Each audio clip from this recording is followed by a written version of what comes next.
Hello, this is Mijun from MAPE Jusiran University. Today is December 16th and let's start today's MAPE Jusiran news. As always, welcome to Mijun, where we stick to the fundamentals of investing in United States stocks. Today I'm just about to start recording. I just received some very good news personally. Let me show you a quick screenshot. I've mentioned this before, but for my family to live in Malaysia, we need a visa. We applied for something called Malaysia My 2H, and today it was finally approved. Malaysia My 2H stands for Malaysia, my second home. It's been less than a month and a half since we applied. I heard it usually takes 2 or 3 months. I'm really happy because the approval came much faster than I expected. Now that we've received the Malaysia My 2H pass, in order to get the visa, we need to open a bank account. After opening a bank account in Malaysia, we have to deposit the required funds. And then, after getting a health checkup and finally applying for the visa, you'll be able to receive a visa that allows you to stay for 5 years. To briefly summarize about Malaysia My 2H, the one I applied for this time is the silver tier. So it's the lowest level. The others cost a lot more, so personally, I applied for the silver tier, which allows you to stay for 5 years. As you can see, you need to deposit a security deposit, which is $150,000 in United States dollars. That's a little over 200 million won. And another important thing is that you now have to buy a property. So in our case, we signed a contract for a condo this time.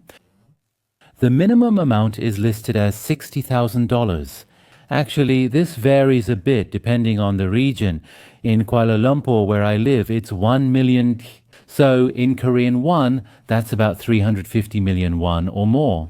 You need to purchase a property with that value or higher to be eligible for this visa. That's how you should see it. Anyway, I'm really happy because it seems like the residency issue that had been making me anxious is finally getting resolved. Then, let's get started right away with today's big news prepared for December 16th. Today I'll start by reading a comment left by one of our valued subscribers. This is a comment left 3 days ago by Kim Yurin, and I'm finally able to respond now. Hello Miju, I listened to your sincere and high-quality lecture again today. The questions and answers in Miju's channel comments are so high level. I'm grateful for the detailed responses and always enjoy reading and listening to them. Miju, as the end of December approaches, I also have something I'm really worried about, so I'd like to leave a question. At the end of the year, people cancel their comprehensive income tax for the next year and sell stocks that are in the negative. But even if you sell, the tax you pay is a smaller loss anyway. I don't really understand why people try to reduce their taxes and cancel at this time. Dividend income is taxed at 15%, capital gains from selling are taxed at 15.4%, and comprehensive income tax is 22%. Is it possible that I might be misunderstanding the taxes? I accidentally pressed sell, so I'll owe about 4 million won in income tax next year and currently have a 5 million won loss on a dividend stock. I'm unsure if I should sell for cancellation and rebuy, since frequent trading has high fees and prices. It's hard to sell and buy back cheaper, so I'm considering just leaving it. Mijunim, I really need your answer. To give you the conclusion first, you absolutely must sell. In Korea, it doesn't matter at all if you sell your stocks and then buy them again right away. So just like now, you'll have to pay about 4 million won in taxes. If you have stocks that are in the negative, selling them and then buying them again can be a wise strategy. First, you're misunderstanding something. The dividend income tax is 15%, that's correct, and it's paid directly in the United States right there locally. But if you look here, you mentioned comprehensive income tax, but the profit you make from selling stocks isn't related to comprehensive income tax. That's capital gains tax. So 22% is correct, and you're talking about capital gains tax, right? Now, if you look here, you said that even if you sell stocks at a loss, your taxes don't decrease, but that's not true, is it? Because the 22% capital gains tax is only applied to your profits, not the total amount. Also, you get a deduction up to 2.5 million won, and you only pay 22% tax on the profit that exceeds 2.5 million won. So, for example, let's say you did really well with your investments this year and made about 5 million won in profit. Then you don't pay 22% on the full 5 million won. Instead, 2.5 million won is deducted, so you pay 22% tax on the remaining 2.5 million won. Now, is there a way not to pay this 22%? Now, if you have a stock with a loss of more than 2.5 million won, you can just sell that stock and then buy it again. Then you had a gain of 2.5 million won left, but since you also have a loss of 2.5 million won, it ends up balancing out. Then you don't have to pay the 22% capital gains tax. That's how you should see it. Because of that, at the end of the year, stocks that have had very poor returns so far tend to perform badly. That's because many people have a tendency to sell off these stocks. So if you keep this in mind, I think it will help you save on taxes. Thank you for your valuable question, Kim Yuri. I'll begin by summarizing yesterday's United States stock market conditions. First, if you look at the S&P 500 map, it's almost the same as the picture we saw yesterday, right? As you can see, the overall market sentiment is really good. There are a lot of stocks that have gone up. Only the stocks we care about, tag stocks, growth stocks, megatech companies, and AI beneficiaries are falling. As I explained in detail yesterday, right now, the flow of funds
Thank you.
Thank you, thank you, thank you.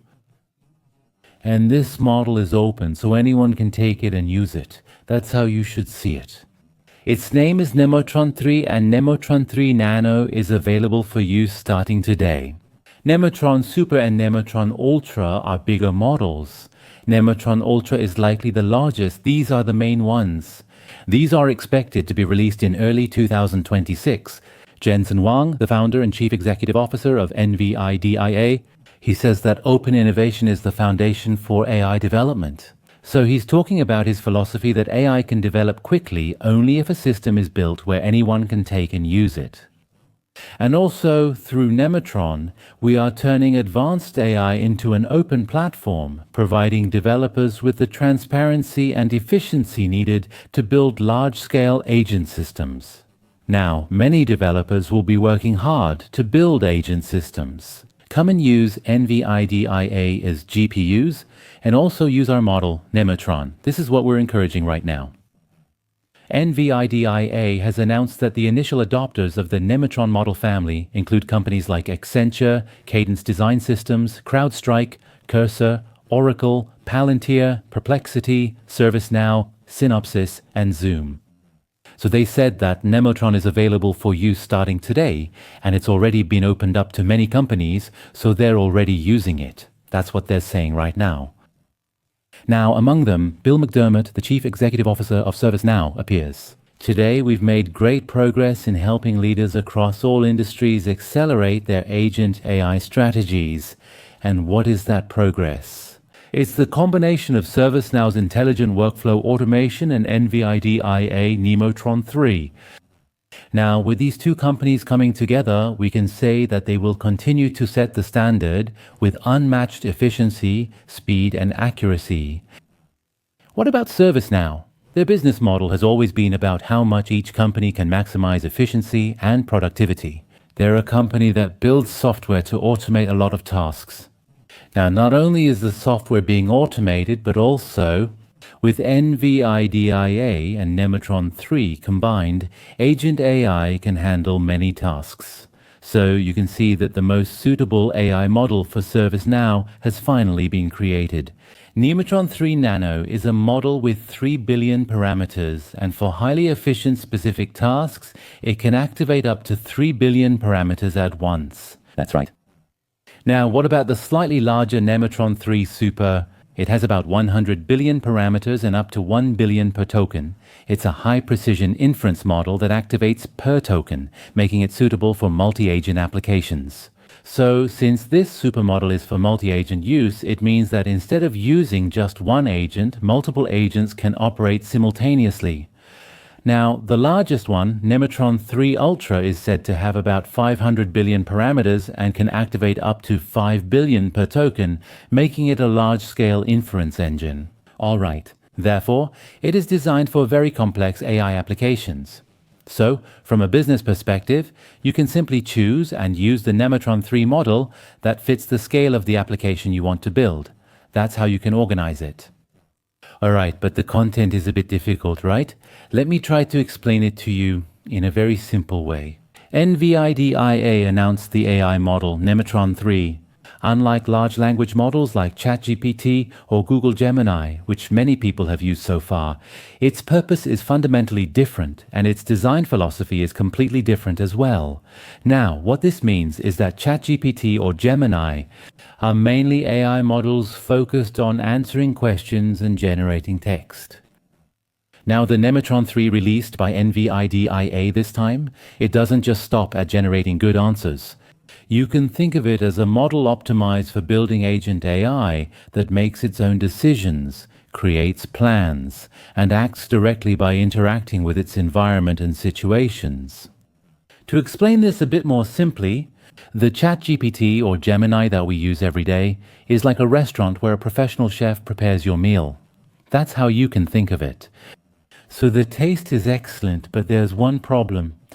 Customers can't go into the kitchen and change the recipe or control the ingredients as they please. Now, let me explain about Nemotron.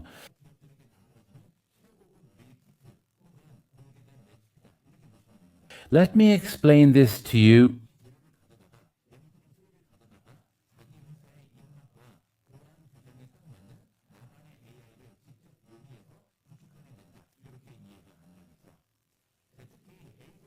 After receiving an explanation about this in English,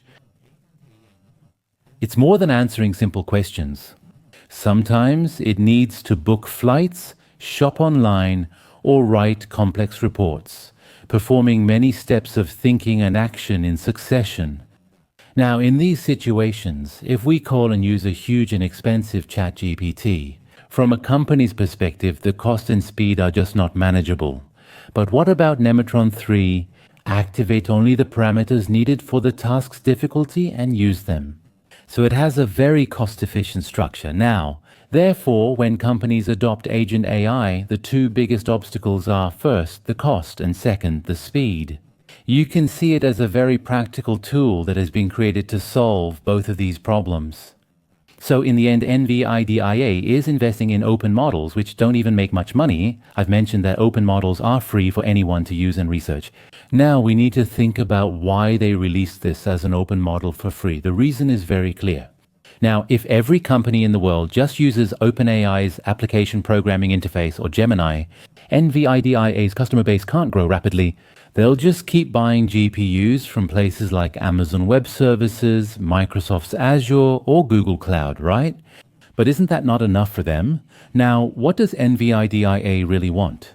All companies, meaning many future agent AI builders, will use Nemotron 3 to create their own AI directly. If that happens, all these companies are highly likely to buy Nvidia's semiconductors, that is, GPUs. So if that happens, they distribute the software that runs best on their own semiconductors for free. A very clever strategy to expand the market has emerged, one that brings companies around the world into Nvidia's ecosystem so they can't leave, and it's an incredibly smart strategy to expand their market dominance. You can think of it this way. Now let's take a look at the momentum of Nvidia's stock. Out of the 26 indicators, there are currently more sell signals, 14 sell, 10 neutral, and only 2 buy. Scrolling down, the relative strength index is 41 and 60. You can see that the trend has significantly weakened at the moment. Now this is Nvidia's one-year stock price chart. Currently, Nvidia's stock price is below the 20-day and 50-day moving averages. That means in the short term, the trend is not good. When it goes below the trend line, it's a very difficult situation, as you can see. If there's one hope, the 200-day moving average is the green line at the bottom. Not only is the stock price above this green line, but also the 200-day moving average continues to trend upward. What that means is that the long-term upward trend is still valid and hasn't broken down yet. That's how you should see it. Now, as we saw earlier, the indicator below is at 41 and 60. Therefore, it's clear that the buying momentum has weakened. So, for this weakened momentum to come back to life, a trigger is needed. Right now, the two most important lines are these. There's an orange line at $181 and above it, a blue line representing the 50-day moving average at $186. Short-term momentum can only return if the price consecutively breaks above the 20-day and 50-day moving averages. That's how to view it. Now, if the price gets blocked at either the 20-day or 50-day moving average, then at the very least it will probably fall down to here. There's a horizontal support line around 168 right now, and it looks almost certain that the price will fall at least to this level. If this horizontal support line breaks, the price could drop to the 200-day moving average. If the price stalls at the 20 or 50-day moving average and drops, that's a buying opportunity. Consider buying around 168 or 170s. From that point on, my personal judgment is that you should start buying in installments. The last content prepared for today is today's United States stock video. In today's video, an expert named Caterina Simonetti from Morgan Stanley appears. She summarizes the current market situation. What's important now is how the United States stock market will perform next year, which we're all curious about. So let's hear in detail how the expert from Morgan Stanley views the market outlook for next year. That's all for today's stock news on December 16th. I hope today's broadcast was somewhat helpful for your investments. And I know you must have a lot on your mind, so I hope you'll express your thoughts in the comments. It could be a question or just your own thoughts. Also, for veteran investors, it would be great if you could share some advice for beginner investors who might not be feeling so good right now. Let's all keep fighting together until the day we can retire through investing in United States stocks. Have a happy day, and thank you.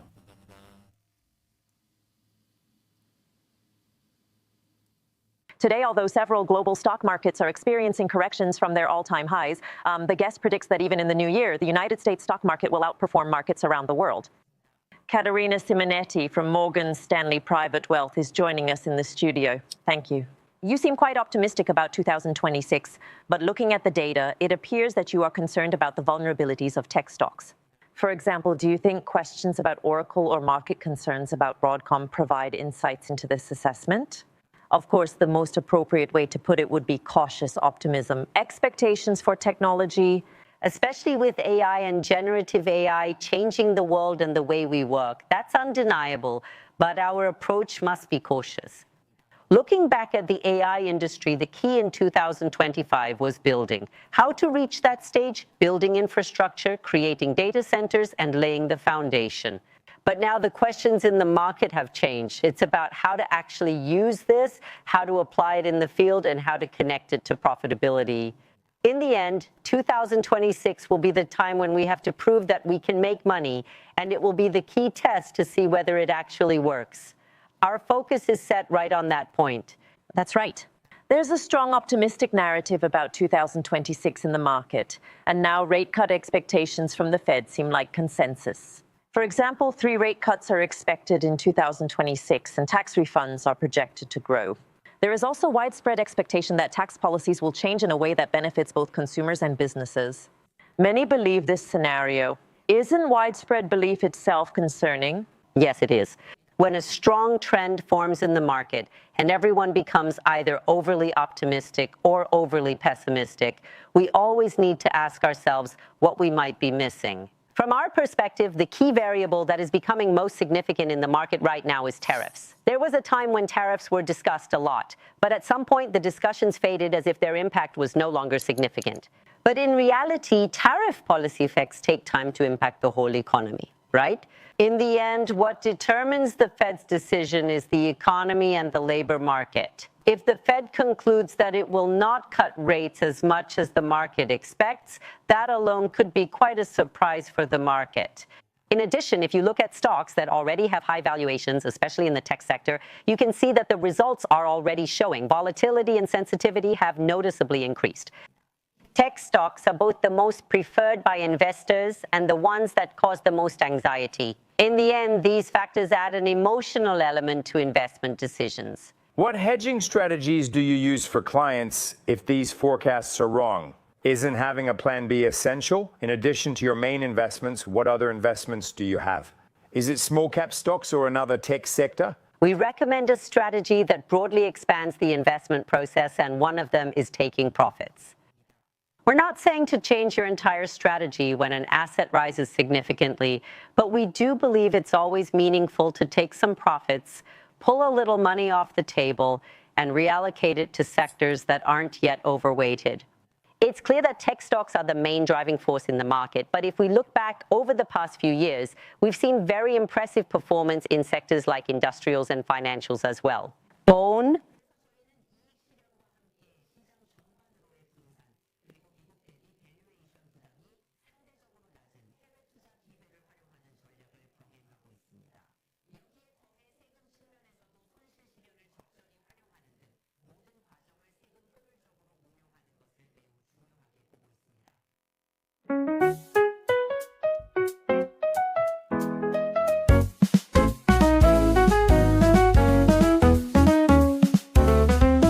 The start of a small dream is important. Let's plant a hopeful future together. Growing little by little every day. Is there excitement blooming in your heart? Let go of greed, I won't give up this time either. The result is just a continuation of the process. Even if darkness comes, I'm not afraid. I'll hold on to Miju's hand and move forward, becoming the light for the unseen tomorrow. Happy investing, supporting each other's dreams. Let's walk together down this beautiful downhill path. Happy investing together with Maju. All of us will be happy until the day we boldly retire with national stocks.